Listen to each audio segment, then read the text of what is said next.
Hey Boo Kittens, it's me Keisha and I am here with tonight's All Tea All Shade Marriage Boot Camp Season 19 Episode 9 review. You guys, I have some exciting news. Next month I will be dropping my first ever clothing collaboration with Pretty Girl Parlor Curvy Teak. I have curated my top 5 looks for the summer that you all will be able to shop at Pretty Girl Parlor Curvy Teak. I cannot wait to show you all the pieces. They are so fly. They're so dope. This first drop is exclusively for my plus size girls, but if this sells out and does well, we will expand to regular sizes in the future. So get ready for my Keisha capsule collection. More details to come very soon. Okay, so on tonight's episode of Marriage Boot Camp, we start off with it being Caston's birthday. Him and K Michelle are kind of being a little lovey-dovey towards each other in their bedroom. But then when they sit down to talk about what they both want for the future, K Michelle is still adamant that she wants like pink llamas and unicorns and her twin girls and live on a farm and this, that, and the third. And Caston was like, I care about what kind of child I have. And she was like, since when? Because you've always stated in the past that you didn't care what the gender was as long as the baby was healthy. And he was like, well, I actually do care about the gender and I do want to have a son one day. And this is very shocking to K Michelle because she says that he's never, ever, ever once said this in the past when they've had these conversations. But, he was like, I'm doing what the counselor said that I should do, which is speak up for myself and say what I want. So, K Michelle already has a son. So she wants her daughter. She wants girls or whatever. So I don't know if they have reached a crossroads at this point. I don't know if she'll be willing to have another son. I don't really know. But at this point, you've done the IVF, you've done the embryo and all of that stuff. Why don't you just hire a surrogate and have these goddamn kids and leave it the fuck alone instead of running in behind this man? A part of me feel like she wants this, but she's using this as an excuse to hold on to him, because if I wanted kids that bad and I had the access and the resource to do so, I would have just went head on and did it by myself.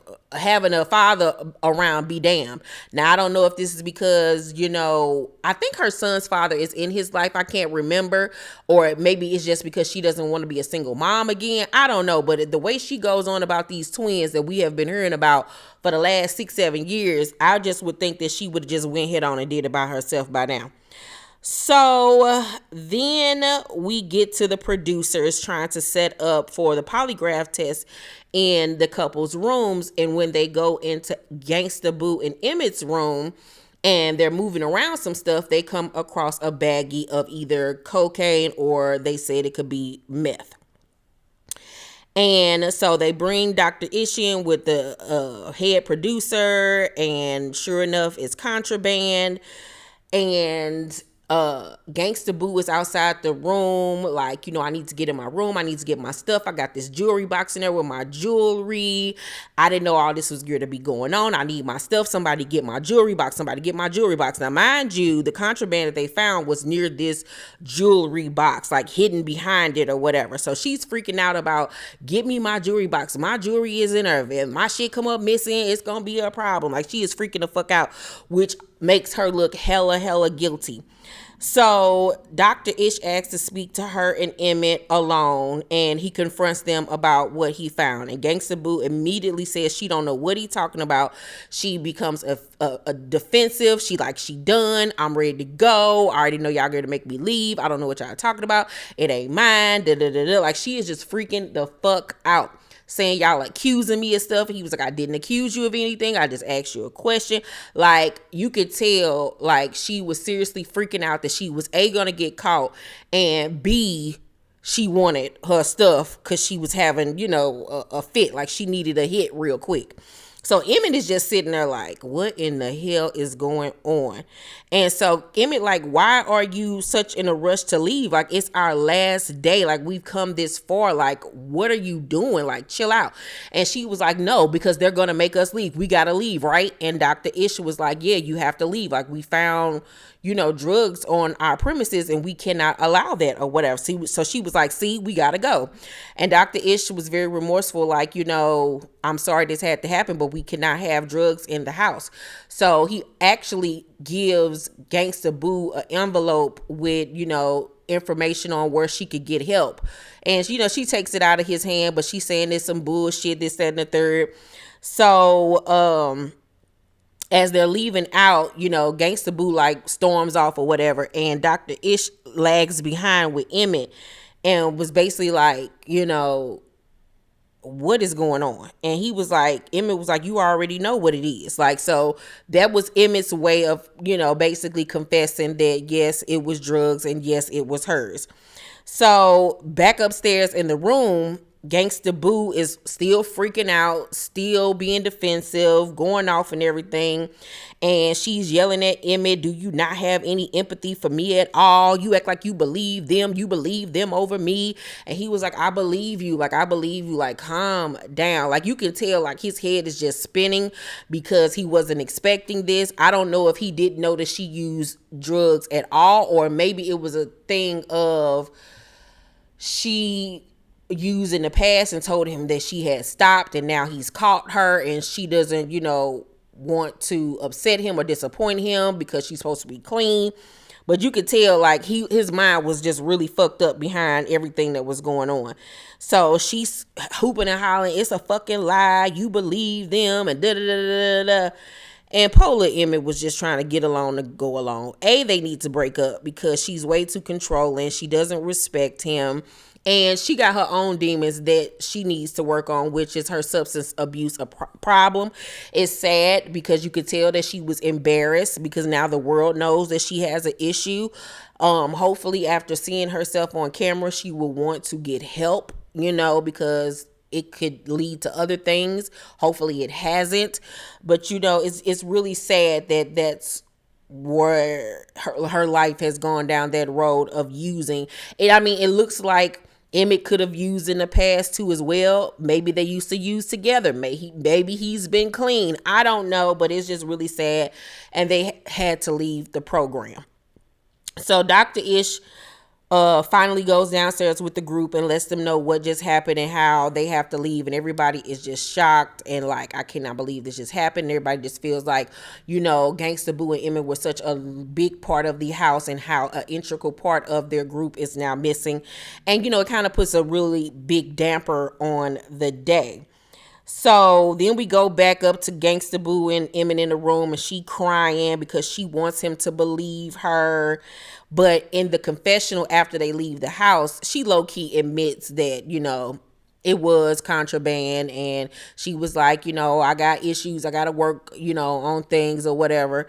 So it's just sad. So then Dr. Ish lets everybody know that it's polygraph test day. They all have specific questions that they want to know from their spouse. So everybody is nervous about doing this polygraph test, as they are every season. And after they get done taking the polygraph test, Dr. Ish and Judge Toller lets the couples know that out of the 6 of them, 3 failed the test. My predictions is that the people that failed the test are Emmett, because his question, I believe, was, will he propose to K. Michelle by the end of the year? I think, you know what? I think he might have just said the truth and said nah, because I don't foresee that happening at all. I think that Rich failed. I think that Lyrica probably failed. Lyrica and A1 probably failed. Yeah, and I think Rich failed. Those are my guesstimations. So Dr. Ish tells everybody that they won't be getting the results that night. They'll get them the next day. And that night, everybody is single for the night. Everybody gets a hall pass. The girls are going to go out with the girls. The guys are going to go out with the guys. They'll be separated for the night. The girls will sleep with the girls. Guys will sleep with the guys. But they, since it's COVID, they couldn't go out to an actual club. So they'll bring the club to them. Once they're separated into their opposite rooms, the girls and the guys learn that they all have strippers. So the strippers are in these little glass cubes or whatever, dancing and everything. So the guys are getting their lives. They just acting like young teenage pubescent boys that ain't never seen women before. The girls weren't really that turned on by the guys. They just were not their Gigiana. And then as the night is going on, the girls kind of get bored with the guys, and Lyrica and Mariah Lynn start feeling on each other. K. Michelle like, y'all can have that. I ain't with it, child. And then the screen pops on and the girls are able to see what the guys are doing, which spells for disaster. Now, mind you, at this point, casting has gone into the boom boom room with the dancers, but it's still blocked off. Like they can't touch each other or anything like that. K. Michelle really doesn't care because she said, she goes to the strip club with him often and she knows that he loves the strip club and it's his birthday, so she don't really give a fuck. But what's her name? Lyrica feels some type of way because she just feel like with what's going on with her marriage with A1 that he just shouldn't have participated, period. And then Mariah Lynn is feeling some type of way because she says that Rich was looking at the strippers way too hard and he was giving them that look and she knows that look, and so she's feeling hella insecure. So Lyrica and Kay end up going up to their room to go to bed, but Mariah Lynn stays behind because she wants to see how Rich is going to act when he's not around her. And she doesn't like what she sees. So she goes upstairs to put on a onesie and decides that she's going to go crash their party. And I'm like, girl, but you already know how he act when he ain't around you. Like, you don't need to see it on this camera to know what it is. You've already stated that when he's not around you, he be, posted up with different women, posting himself on IG with other women. So you already know what it is. Like, so just keep it pushing at this point. And that was the end of the episode. Overall, tonight's episode, it was cool. I give it a B-. You know what I'm saying? It was sad to see Gangsta Boo and Emmett go out that way, but I kind of figured it was them that was going to be the ones that had Contraband in the house. I don't understand why you would come on a television show with drugs, but when you gotta have it, you gotta have it. So obviously on the season finale episode next week, Lyrica and A1 will not leave with each other. I think that Caston and K. Michelle won't leave with each other. And I don't believe that Rich and Mariah will leave with each other. So that's that on that. Let's talk down below in the comments section. Let me know what you thought about tonight's episode. Make sure to thumbs up this video, like and subscribe, and hit that notification bell button. I love you guys, and I will see you on the next video. Bye.